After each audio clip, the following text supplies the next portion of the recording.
গণপিটুনিতে মৃত্যুতে গ্রেফতার এক, ফাঁসি দেওয়ায় বাঁশ চুরির অভিযোগে গণপিটুনি দেওয়া হয় এবং বাড়ির পাশে রাখা প্যান্ডেলের বাঁশ চুরির অভিযোগ, বেধড়ক মারধরে মৃত্যু হয় মঙ্গল টুডুর। গ্রেফতার এবার প্যান্ডেল ব্যবসায়ী সুভাষ সিংহ।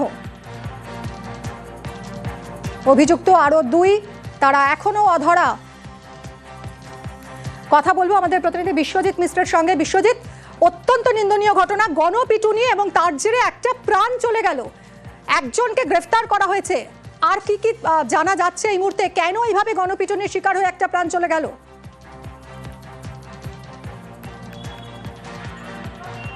দেখো, শুধুমাত্র বাড়ির পাশে রাখা বাস, সেই বাসে নিয়ে আসার অভিযোগ, একেবারে বাড়িতে নিয়ে এসেছিল, সেই বাসে নিয়ে আসার অপবাদ দেওয়ার পরে তারপরে একেবারে গণপিটুনি, প্রায় ৩-৪ জন মিলে গণপিটুনি দেওয়া হয় এবং সেই গণপিটুনিই কিন্তু কার্যত মৃত্যু হয় এই মঙ্গল টুডুর। দুদিন আগে মৃত্যুর ঘটনায় পরিবারের পক্ষ থেকে যখন অভিযোগ দায়ের করা হয়, গতকাল রাতেই দেখা যায় যে এই প্যান্ডেল ব্যবসায়ী যিনি মূল অভিযুক্ত হিসাবে রয়েছেন, তাকে সুভাষ সিংহ, তাকে কিন্তু গ্রেপ্তার করা হয়েছে। একেবারে তাকে উত্তর দিনাজপুর থেকে গ্রেপ্তার করা হয় এবং এই ঘটনার সঙ্গে আরও 3 জনের খোঁজ চালাচ্ছে পুলিশ। মূলত এই যে পরিবার যিনি রয়েছেন, মঙ্গল টুডুর পরিবার, তারা কিন্তু অভিযোগ দায়ের করেন ফাঁসিদহ থানায়।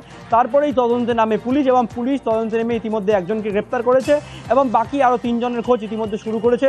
এদিন এই মৃতদেহের পরিবারের বাড়িতে আসেন ভারত জাকাত সংগঠন। তারাও কিন্তু চাইছে যে দ্রুত এই ঘটনার সঙ্গে যারা জড়িত তাদের গ্রেপ্তার করা হোক। পাশাপাশি এই ঘটনায় তারা কিন্তু আগামী দিনে বিক্ষোভ ও প্রতিবাদে নামবে।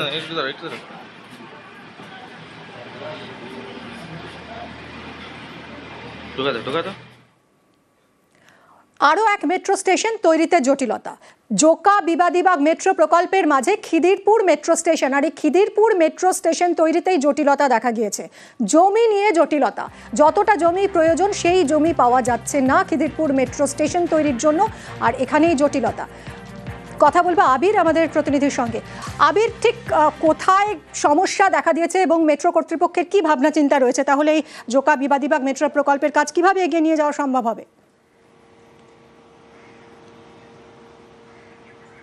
প্রথমত হচ্ছে জোকা বিবাদীবাগ মেট্রো প্রকল্পের ক্ষেত্রে কাজ 2028 সালের মধ্যে শেষ করতে চাইছে হচ্ছে মেট্রো কর্তৃপক্ষ এবং ইতিমধ্যেই সেই সংক্রান্ত প্রয়োজনীয় নির্দেশ রেলওয়ে বোর্ডের তরফ থেকে চলে এসছে। এমন দেখতেই পাওয়া যাচ্ছে যে প্রজেক্ট এরিয়াতে যে কাজ বিভিন্ন জায়গাগুলোতে, তার জন্য অত্যন্ত দ্রুত গতিতে চলছে। সমস্যাটা তৈরি হচ্ছে খিদিরপুর মেট্রো স্টেশনকে নির্মাণকে ঘিরে। তার কারণ খিদিরপুর মেট্রো স্টেশন তৈরি করার জন্য যে 837 বর্গমিটার যে জায়গাটি প্রয়োজন, সেই জায়গার অবস্থান এবং সেখানে স্টেশন তৈরি করার ক্ষেত্রে জমি সংক্রান্ত বেশ কিছু আলোচনা বারবার ধরে হলেও সেই সংক্রান্ত জটিলতা কাটছে না।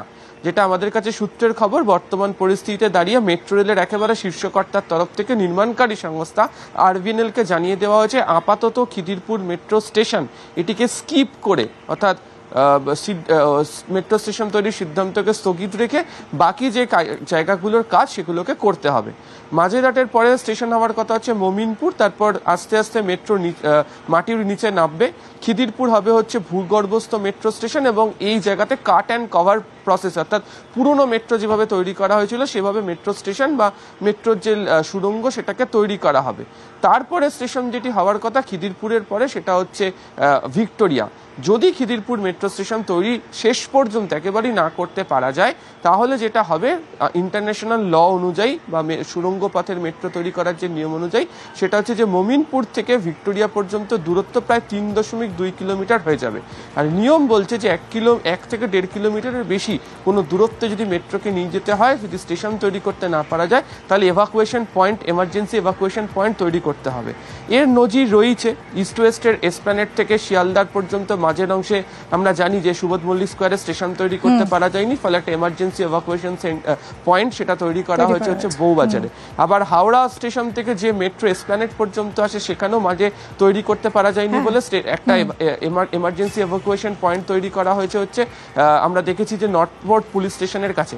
কিন্তু এক্ষেত্রে দাঁড়িয়ে এই এভাকুয়েশন পয়েন্ট তৈরি করার জন্য বা কোত্থেকে জমি মিলবে সেটা নিয়েও একটা সংশয়।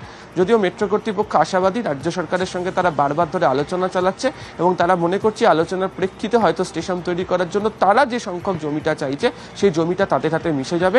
তবে আপাতত খিদিরপুর মেট্রো স্টেশন তৈরি করার যে সিদ্ধান্ত, তাকে স্কিপ করেই এই প্রকল্পের বাকি কাজ করতে চাইছেন তারা এবং আগামী মাস থেকে এই কাজের জন্য, অর্থাৎ খিদিরপুরের পরবর্তী জায়গা থেকে যে টানেল বোর্ডিং মেশিন সুড়ঙ্গ তৈরি করার কাজ, সেটাও শুরু করবে ভিক্টোরিয়া অবধি। ধন্যবাদ আবির। কামিং আপ নিবেদন করছে অ্যাডমিশন গোয়িং অন। বাসট্রনীতে গ্রেফতার হয়েছেন অশোকনগরে। অভিযোগ, কিডনি পাচার চক্রের হয়ে কাজ করতেন আলিপুর কোর্টের এই আইনজীবী। কিডনি পাচারের মতো অবৈধ কারবারের জন্য আইনি কাগজ তৈরি করে দিতেন।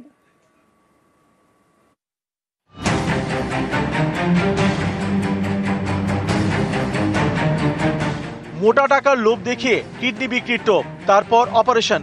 এর আগে লিখিয়ে নেওয়া হয় স্বেচ্ছায় কিডনি দান করা হচ্ছে। উত্তর 24 পরগনার অশোকনগরে কিডনি পাচারের অসংখ্য অভিযোগ। এই ঘটনার তদন্তে নেমে এবার এক আইনজীবীকে গ্রেফতার করল অশোকনগর থানার পুলিশ। ধৃতের নাম প্রদীপ কুমার বর, বাঁশড্রোনির বাসিন্দা, আলিপুর কোর্টের আইনজীবী। কিডনি পাচার চক্রে জড়িত থাকার অভিযোগে বৃহস্পতিবার তাকে গ্রেফতার করা হয়। এই মানুষের কাজ হচ্ছে সমাজের মানুষকে আইনি পরিষেবা দেওয়া। সেই মানুষ এর সঙ্গে যুক্ত, অবাক হয়ে যাচ্ছে। এই কিডনি পাচার চক্রের মতো একটা জঘন্য কাজে যে বা যারা যুক্ত তাদের প্রত্যেকেই অ্যারেস্ট হোক এবং তার সাথে সাথে তাদের আইনানুগ শাস্তি হোক, এটা অশোকনগরবাসী হিসাবে চাই। গত মার্চে অশোকনগরে কিডনি পাচারের অভিযোগে এক ব্যবসায়ীকে গ্রেপ্তার করা হয়। তারপর একে একে মোট 5 জনকে গ্রেপ্তার করে অশোকনগর থানা। তাদের জেরা করে এই আইনজীবীর নাম উঠে আসে। পুলিশের দাবি, কিডনির জন্য পাচার চক্রের টার্গেট গরিব পরিবার। পরিবারের কাউকে ঋণের জালে ফাঁসিয়ে সেই ধার শোধ করতে কিডনি বিক্রির জন্য চাপ দেওয়া হতো। কিডনি বিক্রির এই বেআইনি কারবারে আইনি চুক্তিপত্র করতেন পাচারকারীরা। এফিডেভিটে লিখিয়ে নেওয়া হতো স্বেচ্ছায় কিডনি দান করছেন, কোনো প্ররোচনা বা চাপ ছাড়াই কিডনি দান করছেন। লেনদেনের কোনো উল্লেখ এফিডেভিটে থাকে না। অভিযোগ, এভাবেই কিডনি পাচারের কোটি কোটি টাকার কারবার হয়েছে অশোকনগরে। আপনিও তো কিডনি বিক্রি করেছেন, কত টাকা নিয়েছিলেন? শীতলের কাছে 40,000 টাকা নিয়েছি, 1.5 লাখ টাকা শীতলকে দিয়েছি। তা ওর মন ভরছিল না। আবার ওই এইসব ব্যাপারে ওই সব ঠিকঠাক করে দিয়েছে। শীতল ঘোষের থেকে 60,000 টাকা সুদে নিয়েছিলাম। 7-8 মাস ধরে পার ডে 600 টাকা করে, মাসে 18,000 টাকা। কম বেশি আমি 1,30,000 টাকা দিয়ে দিয়েছি। এবার ওনাকে গিয়ে ব্যাপারটা আমি বলি যে আমি এইরকম চাপে আমি দেনা শোধ করবো কিভাবে। তখন উনি বলেন যে কিডনি বেচার লোক আছে, তুই যোগাযোগ করতে পারিস, ওইখানে যোগাযোগ করলে সব তো মুক্ত পাবি। এবার আমার সাথে উনি যোগাযোগও করিয়ে দেয়।